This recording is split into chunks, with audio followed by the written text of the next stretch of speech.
there's better work and more work ahead of us. So I think that there's, progress, and we're, pleased to see progress, but it's never enough. We always look to sort of say, how can we do better? A number of the things we implemented last year have proven to be a direct beneficiary of some of the changes that occurred, including Rand Carthon and as the GM in Tennessee. He actually was introduced to the Titans at our Accelerator program. And the Accelerator program really helped, I think, our clubs as well as candidates get to know each other and to understand the incredible talent that's out there. So that's a program that we introduced last year. We're going to continue that. Our commitment's strong to that. But that's just one. We had a number of other programs that we've put in that I think are going to produce long-term results. Now, we all want short-term results, but it's important to have it be sustainable for the future. And we believe diversity makes us stronger. It's about attracting the best talent, giving them the opportunity to be successful. And to me, that's at the core of what we do. So we want the changes to be really fundamental and sound and sustainable. You also created the Diversity Advisory Committee. As they evaluated policies and procedures and data, what did you learn through that process about any impediments that may exist for ownership to hiring black head coaches? Yeah, one of the things we talked about, and that goes to your point earlier about stepping back, is to get others to step in and sort of look at what we're doing. And the Diversity Advisory Committee has been extraordinary. They've met with our owners directly. They've met with coaches. They have been working with everybody to try to understand what are we doing well, what are we not doing so well.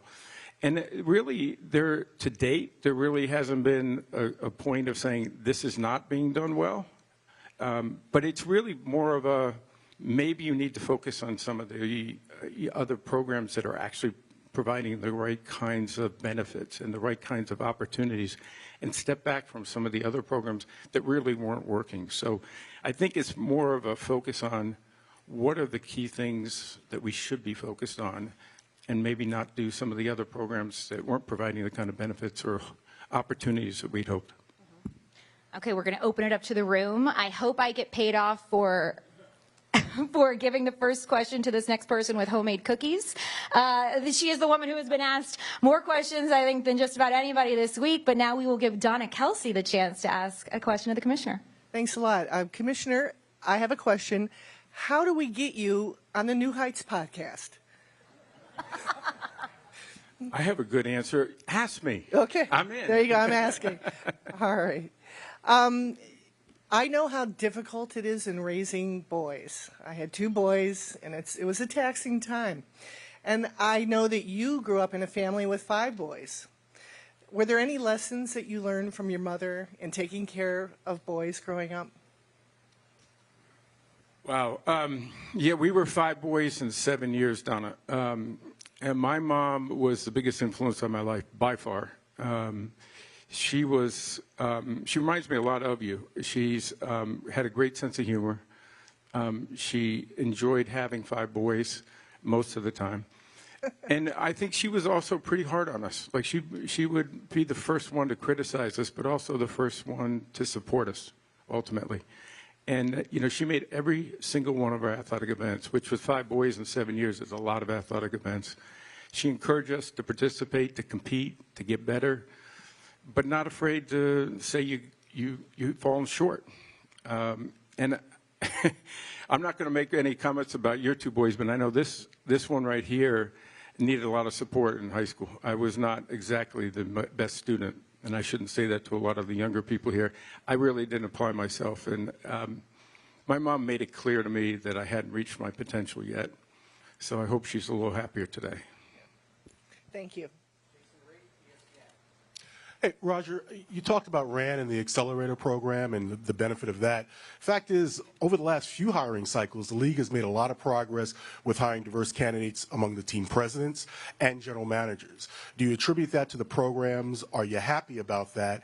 And how do you make that translate to the coaching situation? Yeah, listen, I think it's ultimately a tribute to the candidates and to our clubs really looking at their processes and changing their processes to make sure they're identifying the best talent. Our committees worked really hard on the process to make sure that the processes are diverse in the slate of candidates. But also they worked really hard to slow the process down so clubs have a chance to make those decisions and to consider candidates that they may not have considered in the past. The Accelerator program is an opportunity for both the candidates and the clubs to get to know each other, to learn. They had separate programs as well as programs together. And I just feel that there's more of that that's needed ultimately.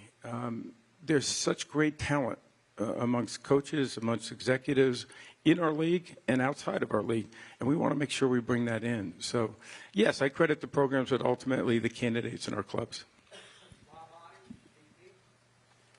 Hey, Roger. You spoke about concussions and player safety. We saw concussions highlighted this year in the forefront. We saw what happened with Tua. You've revised protocols. What more can be done, given it's a physical sport, it's a violent sport, without taking away from that? Well, I think a lot of things we have done. So, changing the protocols, anytime we can change the protocols to make it safer for our players, we're going to do that. What we changed in October was something that we thought would give us a better opportunity to treat those conditions more conservatively, give the players an opportunity to get off the field and recover. And, I think that's also a reason why concussions went up this year, because we had a broader definition, a more conservative definition. We had, I think, an increase of 17% of evaluations. So if you have more evaluations, you're going to have more concussions. So, but I think there's more work to be done on helmets. We think that's a big area for us to focus on in how do we improve those helmets. Over the last few years, we've gotten our players to wear the best possible helmets and advance the technology there so our players are safer with the equipment standpoint. And I think the other part of it is rules.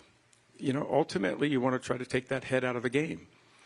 You're always going to have contacts that are not intended, and that's why you need the protection. But ultimately, you want the rules to make sure that you're avoiding the techniques that can lead to those types of injuries. Roger, straight ahead. What are your expectations at this point on the potential sale of the Commanders? And also, when do you anticipate that Mary Jo White will complete her investigation and deliver a report to you? I'll take those in reverse orders. Mary Jo White, as I've said many times to you, there's no timeline given to Mary Jo White. She is authorized to work independently. There is no timeline for her to come to any conclusions. When she does that, she will let me know, and we will let the public know at that point in time. As far as the process, the Commanders are under a process. That's their process.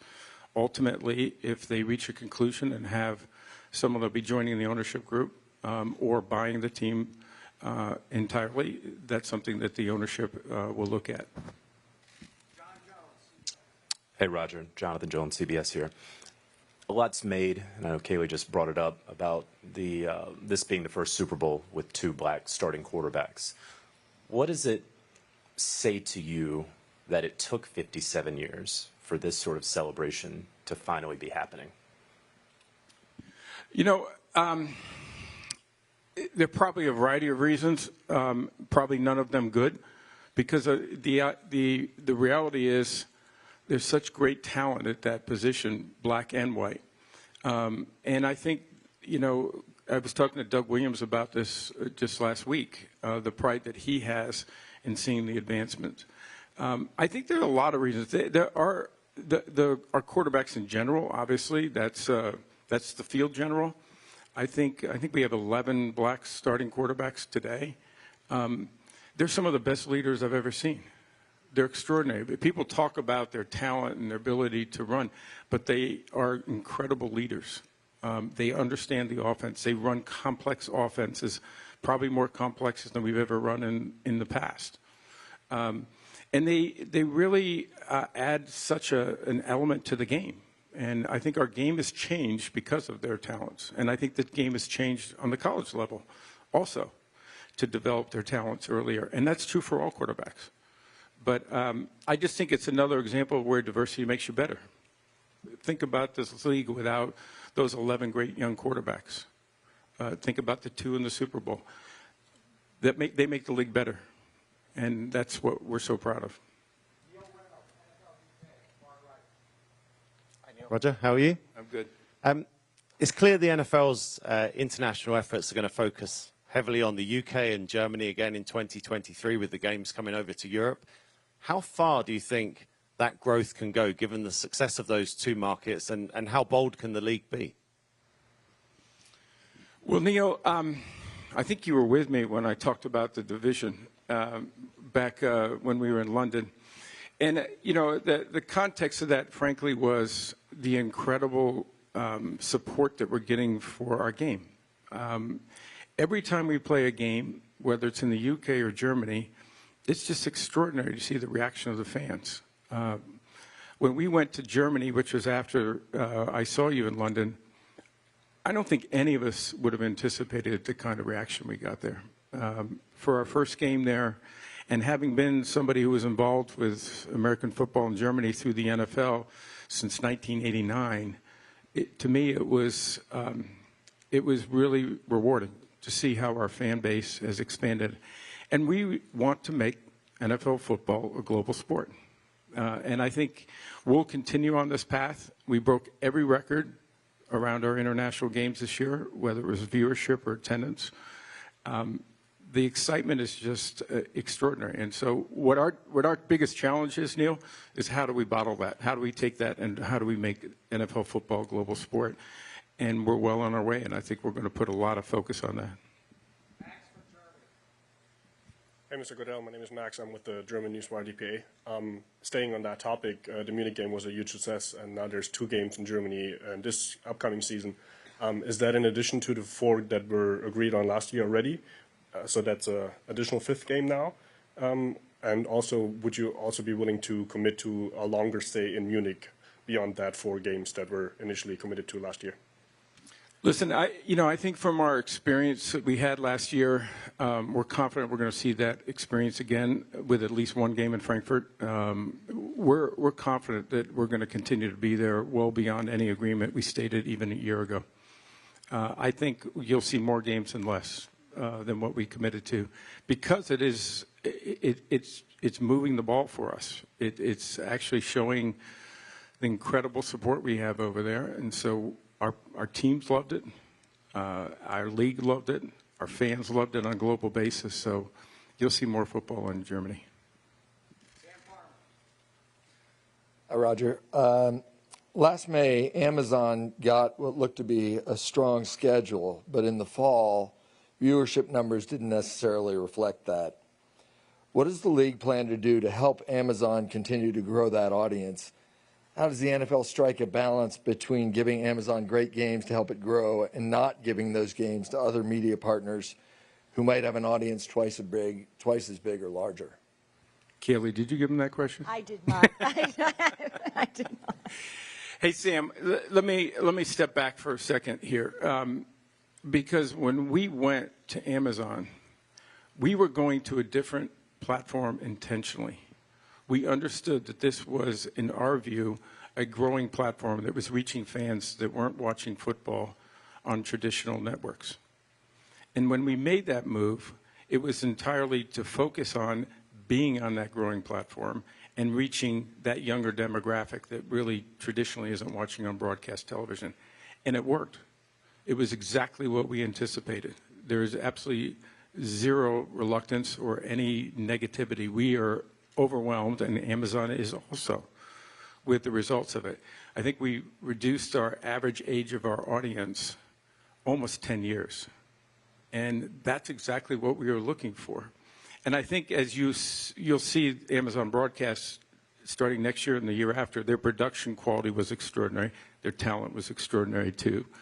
But in addition to that, I think you're going to see people be able to interact with the game differently than you can on broadcast television. More two-way, more technology that's going to give you a different experience, and you'll watch football differently than you will in the past.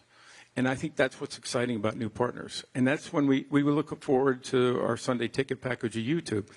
They will change the experience for people who have the Sunday ticket package. They will innovate. They'll create new ways to engage with their fans. They'll be younger. It'll be more accessible for our fans on a global basis.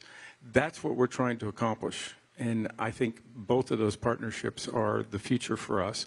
But we also believe very much in our business partners and our network models today. They are the biggest platform still. The most people watch them on our platforms. And we ended up being 47 of the top 50 shows. I think the other two were both football events. And then the third one was still the Macy Day Thanksgiving. So I think what our job is to make sure we make football as available as possible on the widest platforms and the best possible platforms where everyone can reach our fans. And Amazon's a great example of that, and YouTube coming along.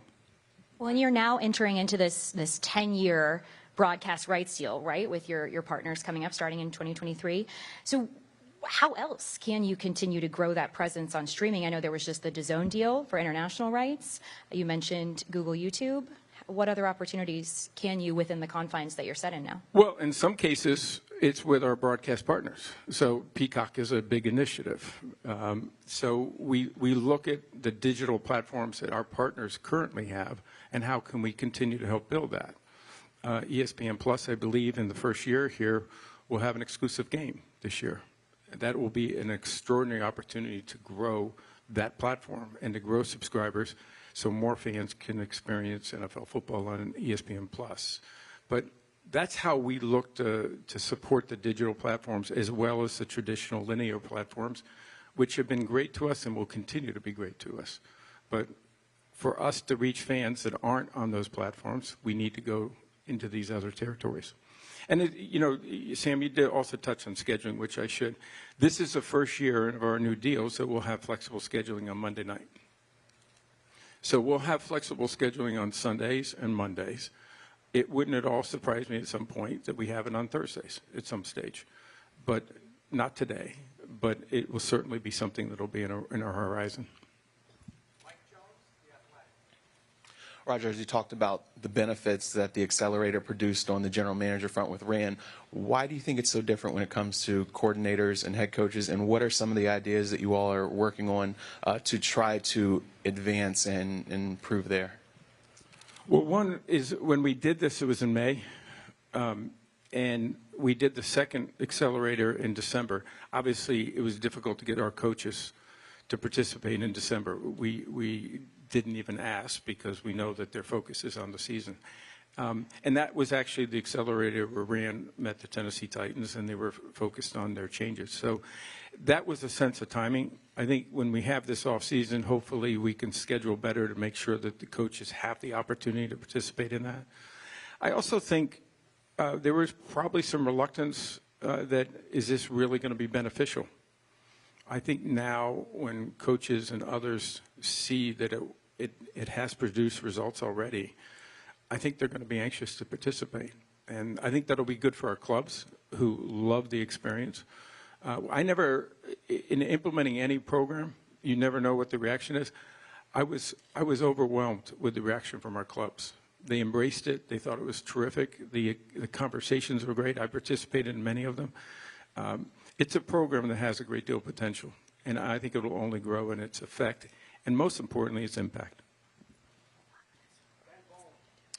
Hey, Roger. Ben Boland from the Boston Globe. I'm tempted to ask you another Deflategate question since we're at the place where it all began 8 years ago. But on a more serious note, because concussions were up, I believe, 18% in the regular season this year, does the NFL need to reconsider whether a 17-game schedule is appropriate? And certainly, do you need to reconsider any thoughts of moving to 18 games in the future?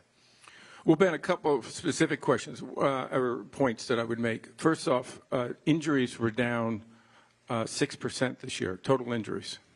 And we think that is an incredible positive reinforcement of some of the changes we're making, both to the preseason, the off-season training, but most importantly, training camp period, where we're escalating the level of intensity over a number of weeks. But also the rules that we put in during the season.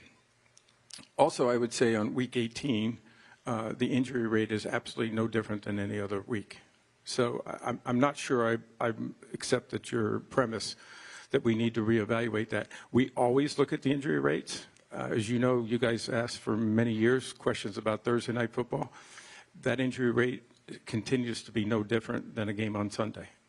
So I think it's hard to draw conclusions from 1 year. As I mentioned to the question earlier, I think there's some specific reasons to why the concussion rate is up this year. Number one, the definition of concussions changed during the season. We had more evaluations. That's going to lead to more recorded concussions. And we don't want concussions to occur. We want to prevent them, and we want to treat them, but we're not afraid of having them be diagnosed. That's something that's really important for us, and why we encourage players and coaches and everyone else to come forward when they have symptoms, so we can deal with those medically and make sure that they're handled professionally.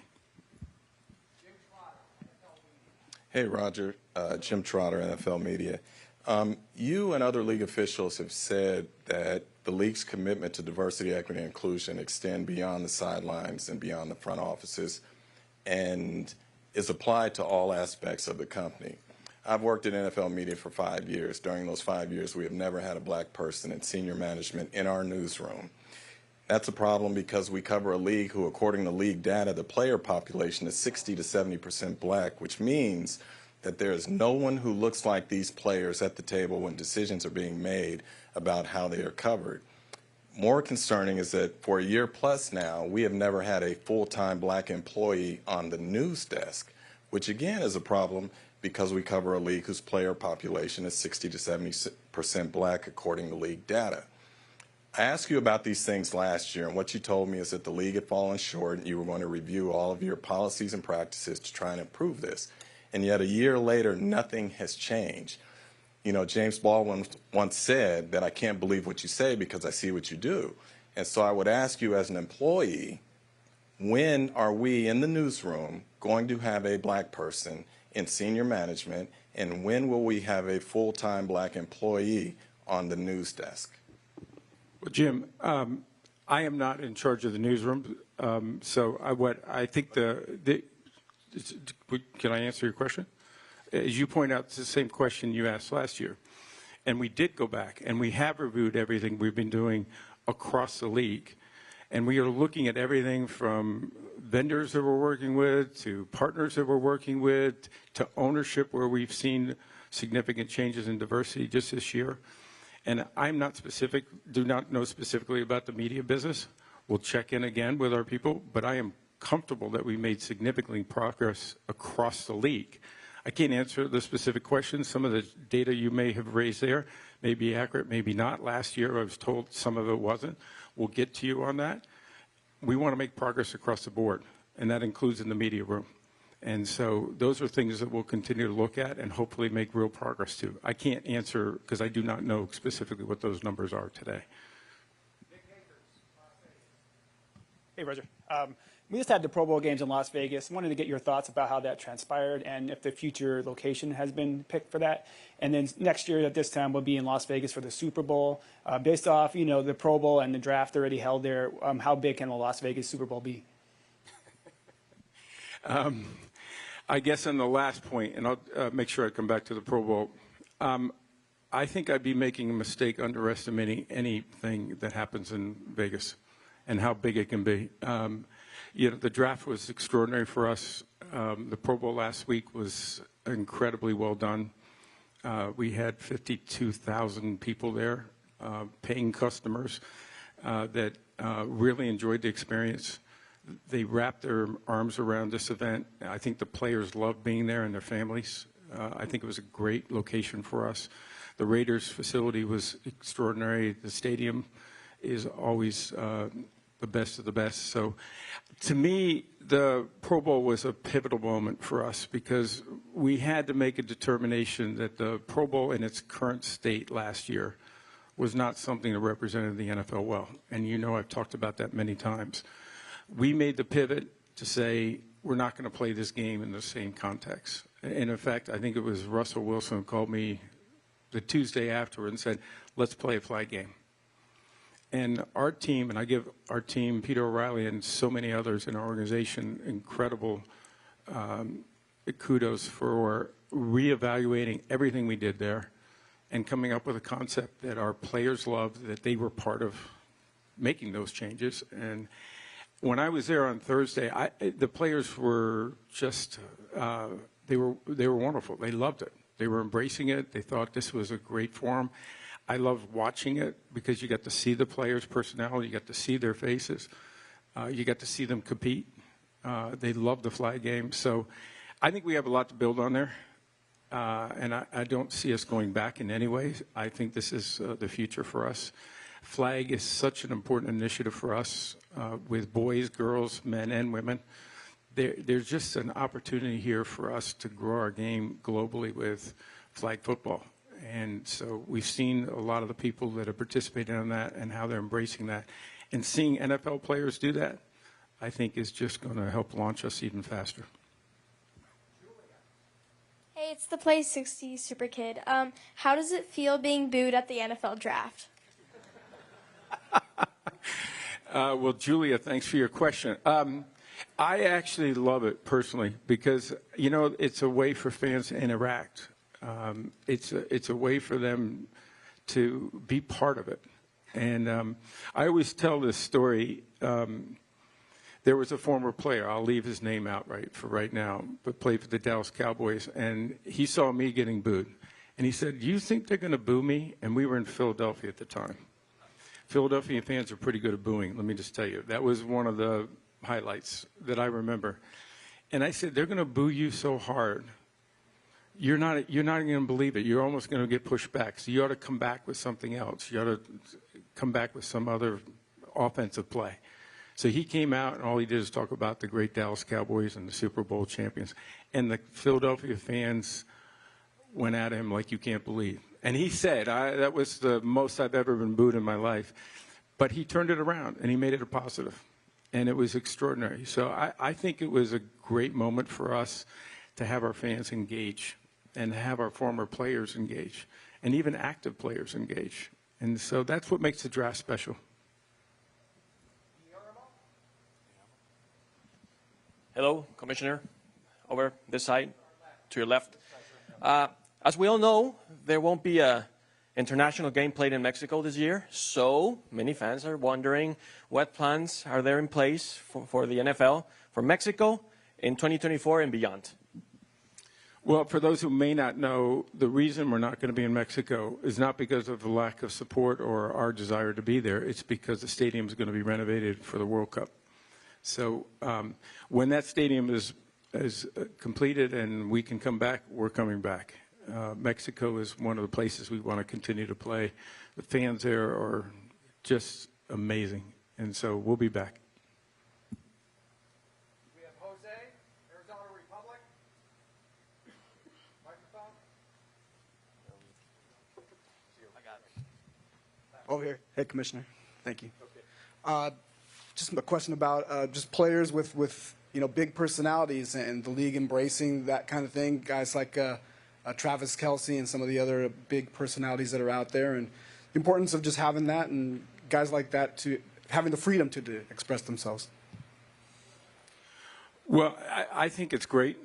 Donna's responsible for that on 2 counts, and the personality of these guys and how they express it makes it special. I think it makes it something for our fans to connect with. And it's another reason why I thought the Pro Bowl was a great opportunity so our fans could actually get to know the personalities of our individual players, who they are. And I've said this many times.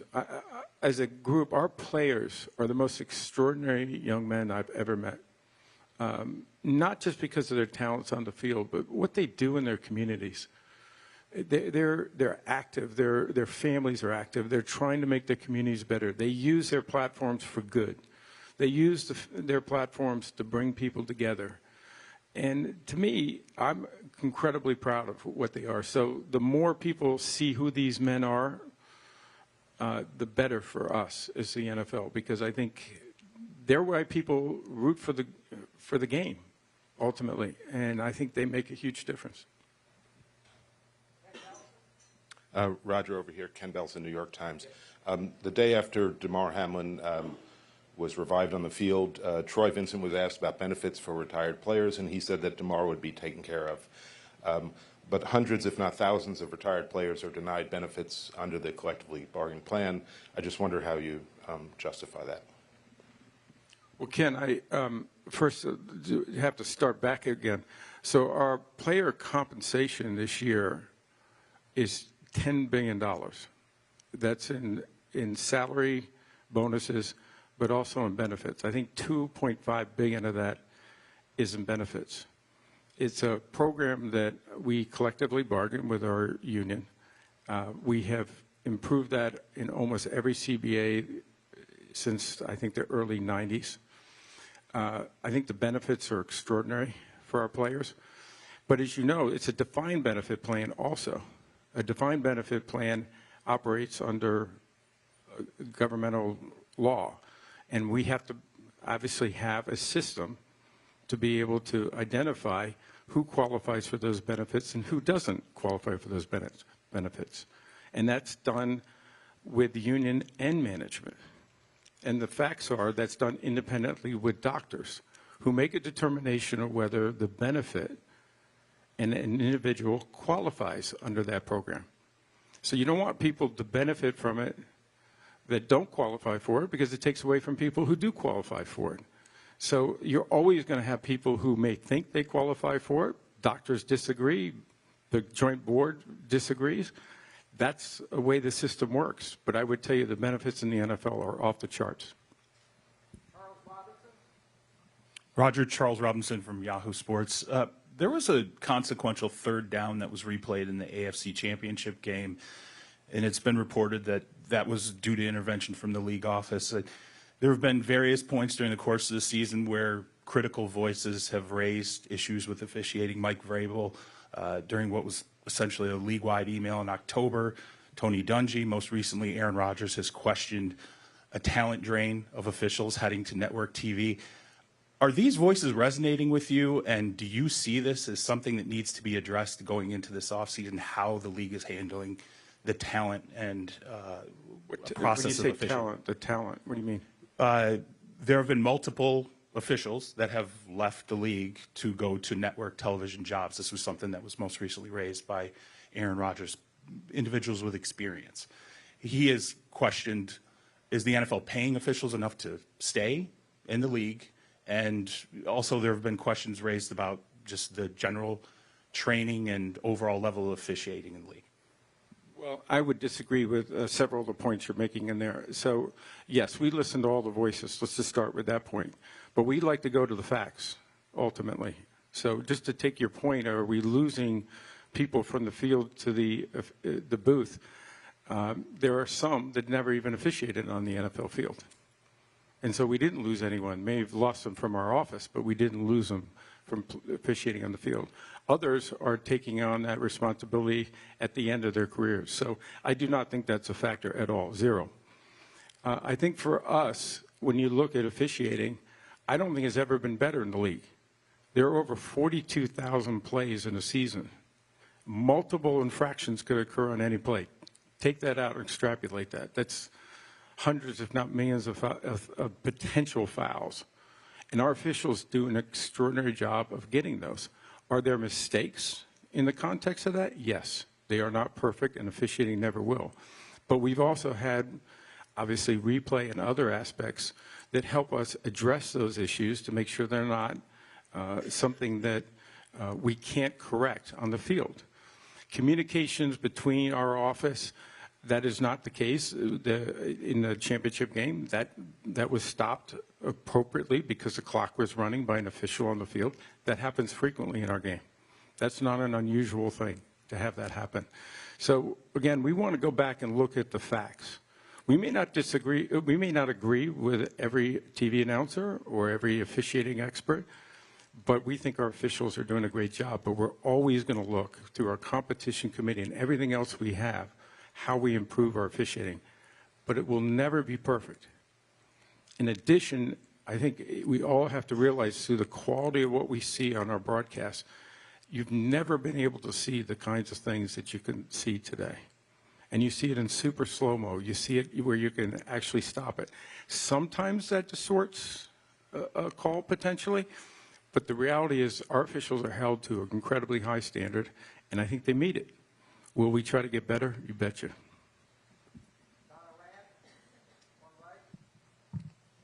Hi, over here. John Arand, Sports Business Journal. When the league first started negotiating the Sunday ticket package, it also had talks with media companies and others about buying an equity stake in NFL media, NFL Network, NFL.com, and whatnot. When you did the deal with YouTube for Sunday Ticket, the NFL media was not a part of that. Where does that stand now? Is that still on the market? Has that been taken off the market? Well, I wouldn't say, John, that it was ever on the market. I would have I'd take a different position on that. What we said a year ago and what we've done is explore every alternative and every relationship that could advance our rights on Sunday Ticket to Sunday Ticket and that partnership, but also could our other aspects of our O&O media assets be involved? Could that also help elevate in some fashion the relationship? We explored every one of those. We had some huge opportunities that we were excited by. But at the end of the day, we felt YouTube was the right opportunity for us. Again, it was focused on the right demographics. We think they're going to bring extraordinary innovation. We're really pleased at how they saw this in the context of their overall strategy to build not only their channels business, but also YouTube.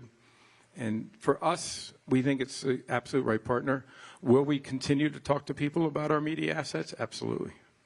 We will look at every opportunity to try to expand our media assets, how to make them stronger, and how to reach more fans with them. Okay, for our last, Herbie from KC Star. Then we'll take one more after that. Good afternoon, Mr. Goodell. Herbie Tealby with the Kansas City Star. You mentioned fan exposure, and my question is a two-part question here. Since the draft started rotating, how pleased are you with the extra exposure, and how has it boosted it? And then two, with the draft coming to Kansas City, what are you expecting from the folks in KC? Great barbecues is the answer to your last question. I can't wait. One of my favorite things is coming to a Kansas City game and opening the windows. You're coming in and smelling that barbecue. It's the best. So, but I always say that moving the draft around was one of our more significant moves because, again, it brought the game closer to our fans. It's another way for them to interact with one of our events. And, you know, Kansas City is going to be a great host, but the key for them is to do it Kansas City style. I think every city that has the opportunity to host this has to look at it as how can they make this reflect on their community in a positive way to millions of people all over the nation as well as the globe. And how do they use this platform to advance their communities and their passion in their communities? And Kansas City has got incredible, passionate fans and a great community. So I have no doubt, and I've heard a lot of the plans, but you know we'll obviously focus on that in the next couple of months, that they're going to do an extraordinary job. And the fans that will be coming into town will get a little better understanding of that passion in Kansas City. And I think that's great for our event, but it's also great for football. Okay, last question. We'll go here in the middle. Evan, Noby Williams, Sporticom. Hey, Roger. You've talked in the past about trying to reach $25 billion in revenue by 2027. I'm curious how confident you are in that number right now. And I know I've asked you this before, but it's the first time I'm asking after all of the big media deals are done. When you look at the next 4 years, what are the areas that you see the biggest revenue growth coming for the league? Well, you asked a lot of questions in there. I mean, I think, listen, we look at our growth, period. So our growth in revenue, we look at our growth in fans, our growth in passion of our fans, what we see through our media outlets as well as our events. When I look at the next several years, as was pointed out here, we're just about to start our new media agreements. They don't start until 23. So, you know, that's not old to us. There are a lot of changes that are going to come. They're going to be incredibly beneficial to our partners, but more importantly, our fans in these new media agreements. And revenue growth is a part of that story, but it's not the driver. When we do our media agreements, and any really partnership, we look at how's that going to advance the growth of our game ultimately. And flag football is a great example of that.